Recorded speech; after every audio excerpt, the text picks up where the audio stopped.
Hi friends, good evening. তোমাদের আজকে আমি দেখাবো ঘরোয়া পদ্ধতিতে বানানো মোগলাই পরোটা।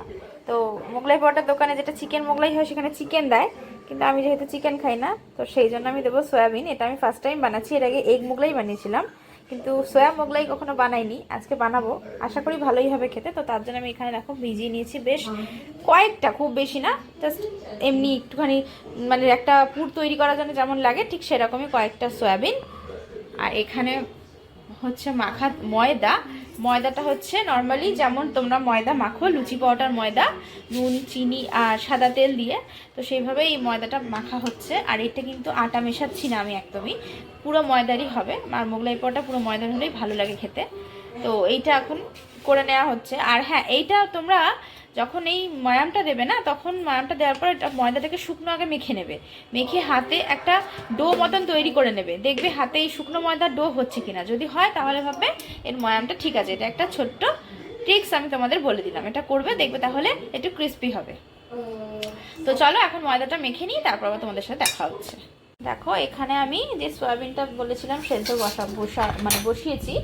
তো সেই সয়াবিনটা এই দেখো সেদ্ধ হয়ে গেছে। এবার আমি পেঁয়াজ লঙ্কা আর কিছু স্পাইসেস দিয়ে, ড্রাই স্পাইসেস দিয়ে আমি ওটাকে কষিয়ে নেব। তো সেই জন্য এই দেখো আমি এখানে বসিয়ে নিয়েছি কড়াইতে। এবার আমি দিয়ে নেব খুব অল্প পরিমাণে তেল। এতে তেল, মানে এই পুরটা করতে তেল খুব একটা লাগবে না, আমি দেখিয়ে দিচ্ছি। এই দেখো এইটুকুই তেল আমি নেব, এটার মধ্যে আমি পুরটাকে তৈরি করব। দেখো ওখানে পেঁয়াজটা মোটামুটি ভাজা হয়ে গেছে, আমি খুব বেশি লাল করে এটা ভাজবো না। তো এখানে আমি দিয়ে দিচ্ছি অল্প করে একটু আদা পাউডার, যেহেতু আমি সয়া দিয়ে করছি সেই জন্য একটু আদা পাউডার দিচ্ছি। দিয়ে দেবো একটু অল্প করে কাশ্মীরি, দিয়ে দেবো অল্প করে জিরে পাউডার। হয়ে গেছে কষানো মশলাটা, আর গন্ধ বেরোচ্ছে না ওটা দিয়ে কাঁচা। তো আমি এখানে একটু ধনে পাতা দিয়ে দিচ্ছি। বললাম যেহেতু ঘরোয়া পদ্ধতিতে করছি, তো ঘরে যা যা জিনিস আছে আমি সেগুলো দিয়েই করার চেষ্টা করছি। আর তোমাদেরকেও দেখানোর চেষ্টা করছি যে তোমরা এভাবে বানাতে পারো, তবে খেতে ভালো লাগবে। তার সময় তো ইচ্ছে নাই হতে পারে যে বাইরে থেকে খাবো মোগলাই, তো তোমরা এইভাবে বানাতে পারো আমার মতো করে, ভালো লাগবে আশা করি। দেখো এই যে এখানে এই সয়াবিনটাকে পুরো কিমার মতন চটকে নেওয়া হয়েছে। এবার এটাকে আমি এর মধ্যে দিয়ে দেবো, দিয়ে এর সাথে আমি এটাকে কষাবো। তো এইখানে আমি সয়াবিনের কিমাটাকে দিয়ে দিয়েছি। তো আমি এখনও এর মধ্যে নুন আর হলুদ দিইনি। এই যে চলে যাচ্ছে নুন, আর একদম একদম পিঞ্চ করে হলুদ। এবার আমি এটাকে কষাবো, আর ততক্ষণে আমি তোমাদের দেখিয়ে দিই। এই দেখো এখানে ময়দাটা মাখা রেডি, এটাকে আমি এখন কিছুক্ষণের জন্য রেস্টে রাখবো। এখানে আমার এই কিমাটা পুরোপুরি কষানো হয়ে গেছে। তো আমি এখানে টেস্টের জন্য দিয়ে দেবো 2-4টে দানা মিষ্টি চিনি। আর এরপরে আমি এটার মধ্যে দেবো লাস্টে এই ব্রেড ক্রাম্বসটা দেবো, যেটা একদম মেন ইনগ্রিডিয়েন্টস, এটা দিতেই হবে। এটা না দিলে মোগলাইটাই টেস্টটা আসবে। এটা কেনা পড়েছে 250 টাকা নিয়েছে। যারা কিনতে পাবে না, কোনো কারণে পাচ্ছ না, ওটা মার্কেটে যায়, তারা টোস্ট বিস্কুটের গুঁড়ো বা পাউরুটি করে ভেজে তার গুঁড়ো দিয়ে দিতে পারবে। টোস্ট বিস্কুটটা বেটার। ঠিক আছে, চলো এটা হয়ে যাক, তারপর ফিরে আসছি আবার। দেখো ব্রেড ক্রাম্বসটা দেওয়াতে ঠিক এরকম দেখতে হয়েছে, আরও সুন্দর হয়েছে কালারটা, ফোনে অতটা লাগছে না। তো এটাকে আমি এবার তুলে নিয়ে আমি এখান থেকে 1 কি 2টো ডিম আমি এটা ভেজে দেবো। যতটা হোক আমি বুঝে এটা ডিমের কিমাটা এর মধ্যে করে এর সাথে মেশাবো। তো চলো এটা আগে বাটিতে তুলে নিই। তো দেখো আমি এখানে এটাকে নামিয়ে রেখেছি, আর এখানে আমি ডিম ভাজার জন্য একটুখানি তেল দিয়ে নেবো।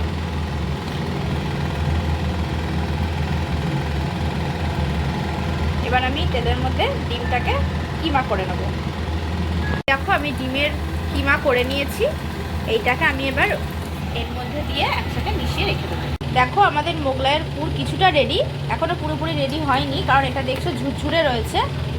এটা যেহেতু ঝুরঝুরে রয়েছে, এটা ঝুরঝুরে থাকলে এটা আবার যে রুটির যে মানে বেলাটা, ওই বেলাটার মধ্যে আমি যদি গোলটার মধ্যে এটা দিই তাহলে ওটা ছেড়ে ফুলে বেরিয়ে যাবে। তো তার জন্য আমি এই যাতে এই ব্যাপারটা স্টিকি হয়ে যায়, ঝাড়া ঝাড়া না থাকে, সেই জন্য আমি একটা কি দুটো বুঝে শুনে আমি কাঁচা ডিম এতে অ্যাড করব।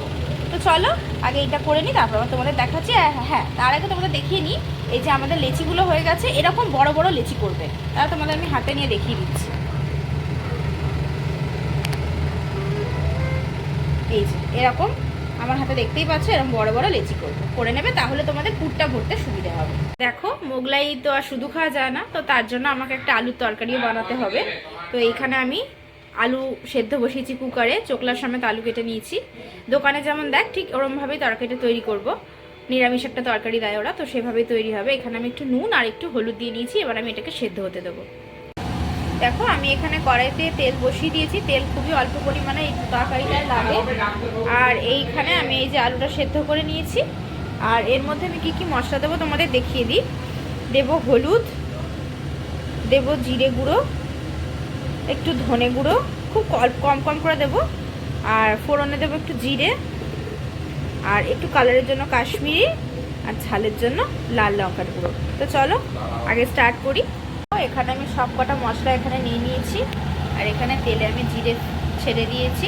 যে এটার মধ্যে আমি একটু জল দিয়ে দেবো, এটা দিলে কি মশলাটা অনেকটা বাটা মশলার মতন হয়ে যাবে। এটা গরম হয়ে গেছে, আমি এর মধ্যে এবার এই মশলাটা দিয়ে দেবো। এই মশলাটাকে বেশি ফুটতে দেওয়া যাবে না, তাহলে এই কালারটা চেঞ্জ হয়ে যাবে। আর এটা যেহেতু মোগলাইয়ের তরকারি, তো এর স্বাদটা বাড়ানোর জন্য আমি দিয়ে দেবো এখানে একটুখানি এই যে হিং। খুব বেশি দেবো না, একদম অল্প পরিমাণে আমি দিয়ে দিয়েছি। এবার মশলাটা কষিয়ে নেব, নিয়ে আমি আলুটা দিয়ে দেবো এর মধ্যে। আলুর জলটাও আমি ফেলবো না, ওই জলটা সমেতে আমি এর মধ্যে দিয়ে দেবো। চলো আগে দিয়ে নিই, তারপর তোমাদের দেখাচ্ছি। দেখো এই আলুর তরকারিটা অনেকটা এরকম দেখতে হবে। আলুটা ভাঙা আলু আর গোটা আলু দেখো মিক্সড আছে, মানে এরকমভাবেই তরকারিটা করতে হবে। মানে দোকানে যেমন হয় এরকমভাবে কিছু আলু ভেঙে যায়, কিছু আলু গোটা থাকে। তো এই একটু ফুটলে তোমরা এখন নুনটা চেক করে নিতে পারো।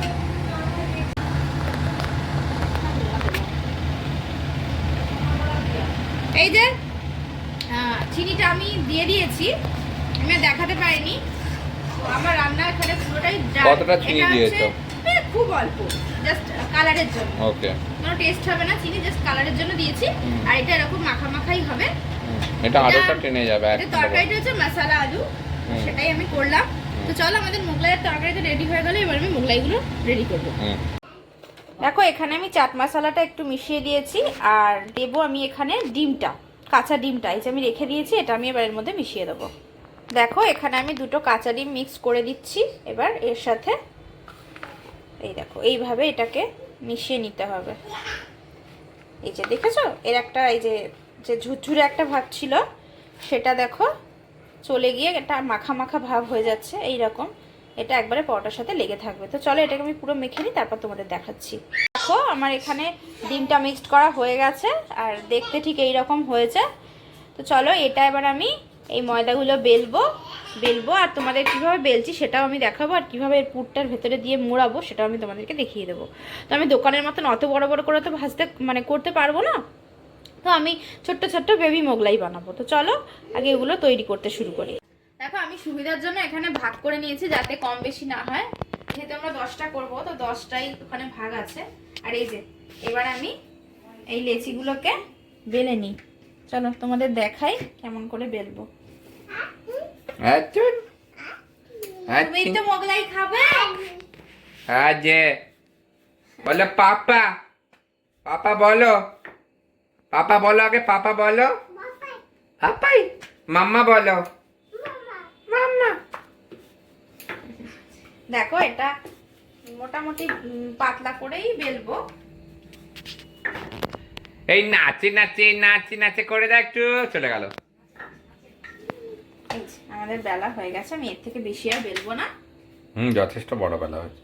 এবার আমি এইটাকে এর মধ্যে দেব, এখানেই থাক আমার সুবিধা হবে। এটাকে আমি এখানে দেব, দিয়ে একটু প্রেস করে এটাকে ছড়াবো। সময় ধৈর্য নিয়ে করতে হবে, কঠিন এটা প্রসেস অনেকটা। অনেকটাই কঠিন। এবার দেখো জলটা কিরকম ভাবে সোনিয়া এবার নিচ্ছে। জলটা দিতে হবে একটা কারণেই, জল নিয়ে এসছে, নর্মাল জল, এটা অ্যাকোয়াগার্ডেড ওয়াটার। না হলে এটা আটকে যাবে, যদি সাইডে জল না এরকম দিই সিঙ্গারা খুলে অনেক যাবে। সময় হয় না, সিঙ্গারা এর মতো। ওটা ছোট পাক, এটা বড় পাক। তোমরা ময়দার ক্রিমও বানিয়ে নিতে পারো, তবে আমি ময়দার ক্রিম না বানাই না, না, সব দরকার নেই, পাতি জল দিয়ে আমি জল দিয়েই করি সব সময়। তো সেইভাবেই দেখাচ্ছি করতে হবে, মানে বড় মোগলাই যেমন করে ভাজা হয় ঠিক সেরকম করে আমি বেবি মোগলাই করছি এইভাবে।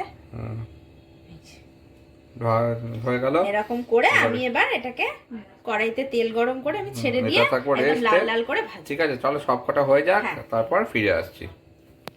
দেখো এখানে আমি বেশ কয়েকটা বেলে নিয়েছি, আর এই যে কড়াইতে দেখো তেলও দিয়ে দিয়েছি।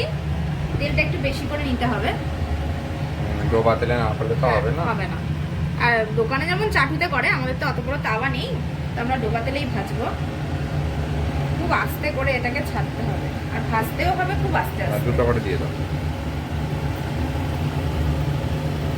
খুব আস্তে আস্তে ভাজতে হবে, বেশি ফ্লেম দিলে হবে না, কারণ ভেতরে কাঁচা ডিম রয়েছে, সেটা মনে রাখতে হবে, ওটা সেদ্ধ। এদিকে 3 মিনিট, ওদিকে 3 মিনিট, পুরো 3 মিনিট ধরে ধরে ভাজতে হবে।